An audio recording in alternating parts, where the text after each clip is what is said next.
Formula for number of Faraday in terms of electrons. देखो in terms of electron अगर आपको बता दिया जाए कि जी इतने इलेक्ट्रॉन पास हुए हैं, बताओ कितने फेरेडे हमने पास किए, तो हमें पता है कि एक फेरेडे में कितने इलेक्ट्रॉन्स होते हैं। वन फेरेडे में हमने यहाँ पढ़ा है जी, वन फेरेडे के अंदर 1 मोल इलेक्ट्रॉन्स होते हैं।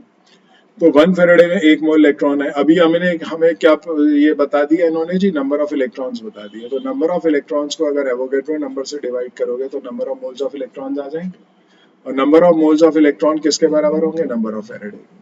अगर ये मान लो 1.5 आंसर आता है इसका, तो नंबर ऑफ फेरेडे कितने हो गए, 1.5। तो जो भी नंबर ऑफ इलेक्ट्रॉन्स आपको दिए गए हैं, अगर ये 1 मोल इलेक्ट्रॉन होते हैं एवोगैड्रो नंबर के बराबर, तब आप कह सकते थे कि ये 1 फेरेडे है। लेकिन 1 मोल से ज्यादा है, तो कितने मोल्स है, तो वो कैसे निकालोगे। किसी भी नंबर को, जो भी पार्टिकल्स हैं उनको एवोगैड्रो नंबर से डिवाइड करो तो नंबर ऑफ मोल्स आ जाते हैं। नंबर ऑफ मोल्स जितने भी इलेक्ट्रॉन के आएंगे उतने फेरेडे हो गए, क्योंकि 1 फेरेडे में 1 मोल इलेक्ट्रॉन होता है, तो 1.5 फेरेडे में 1.5 मोल इलेक्ट्रॉन होंगे, 2.5 में 2.5 मोल इलेक्ट्रॉन होंगे। क्लियर है।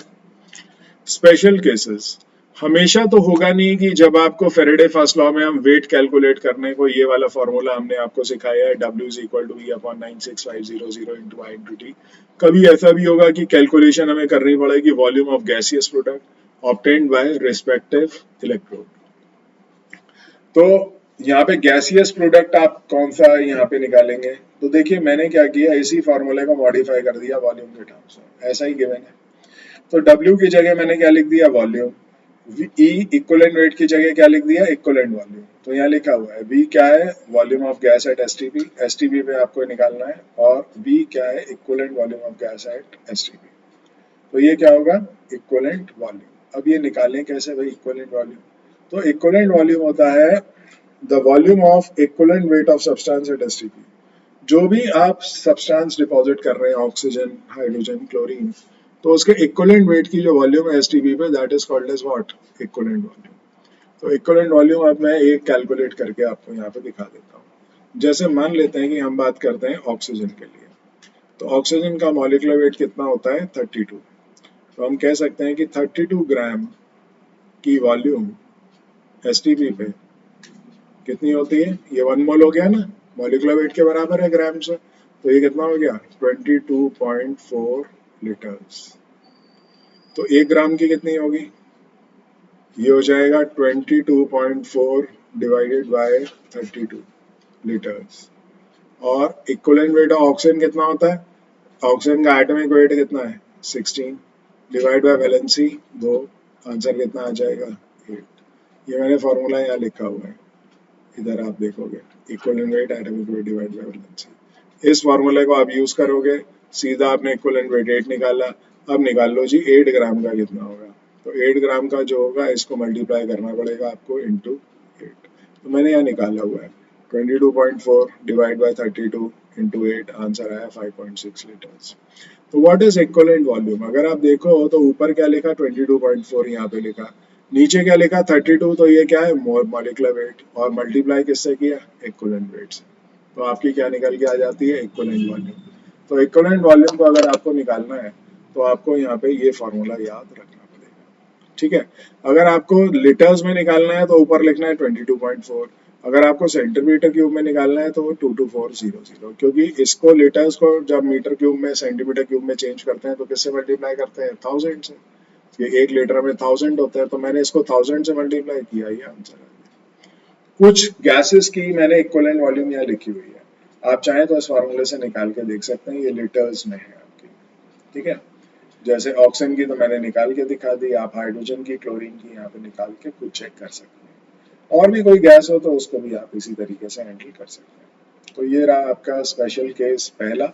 लेकिन यहाँ पे कई बार बच्चा कहता है जी हम ये नया फॉर्मूला क्यों पढ़े, हम क्या इस फॉर्मूले से काम नहीं कर सकते, कर सकते हैं। आप W निकाल लो, कैसे काम करना है समझिए। Volume of gas at STP can also be calculated by weight. Weight और मास केमिस्ट्री में एक ही चीज को कहते हैं, ऑफ सब्सटेंस डिपॉजिटेड। कितना मास आपका, कितना वेट डिपॉजिट हुआ।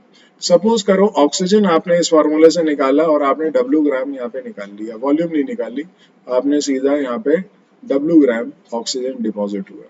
तो ग्राम में आपको ऑक्सीजन पता चल गया। अब आप लिख लीजिए 1 मोल 32 ग्राम ऑक्सीजन का एसटीपी पे वॉल्यूम कितना होगा 22.4 लीटर्स। ये क्या है, वेट वॉल्यूम रिलेशनशिप जो आप मोल कंसेप्ट में पढ़ते हैं। 1 ग्राम से कितना होगा 22.4 डिवाइड बाय 32, और डब्ल्यू ग्राम से कितना होगा 22.4 डिवाइड बाय 32 इंटू डब्ल्यू, इतने लीटर वॉल्यूम। तो आप चाहें तो मत याद करिए वॉल्यूम वाला फार्मूला, आप एक ही फार्मूले से काम चला लीजिए, ठीक है। दूसरा केस जो स्पेशल केस आता है यहाँ पे, एक तो आपको वॉल्यूम ऑफ गैसियस प्रोडक्ट निकालना सिखा दिया दो तरीकों से। अब आता है electroplating. What do mean electroplating? किसी भी मेटल को अट्रैक्टिव बनाने के लिए हम क्या करते हैं, उसके ऊपर सुपीरियर मेटल डिपॉजिट कर देते हैं। सपोज करो ये नीचे वाला गत्ता है हमारे पास या बोर्ड है, जिसकी लेंथ एल है और विड्थ यानी कि ब्रेथ उसकी ये रही, ठीक है। अब इसका टोटल एरिया कितना हो गया, लेंथ इंटू ब्रेथ। इसके ऊपर आपने टी थिकनेस टी हाइट का मेटल डिपॉजिट कर दिया। टी हाइट का जब मेटल डिपॉजिट किया तो टोटल वॉल्यूम कितनी हो गई, length into breadth area into thickness करोगे तो वॉल्यूम आ जाएगा, length into breadth into height. ये क्या निकल के आ गया, वॉल्यूम।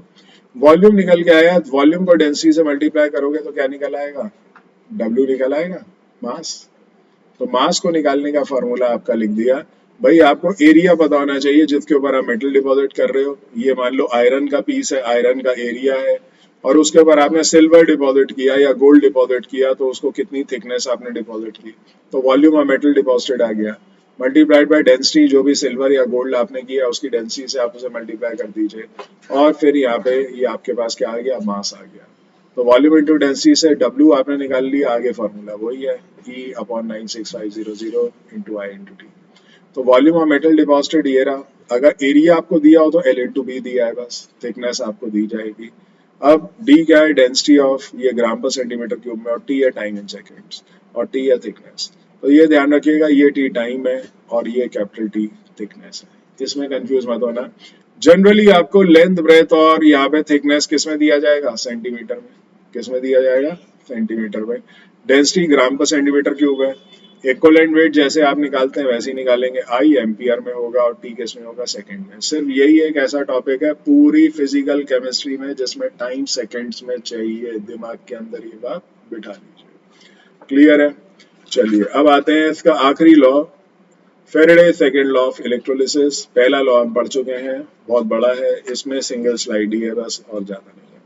देखिए यहाँ पे बहुत सारे सेल्स हैं जिनको कि सीरीज में कनेक्ट हुआ है।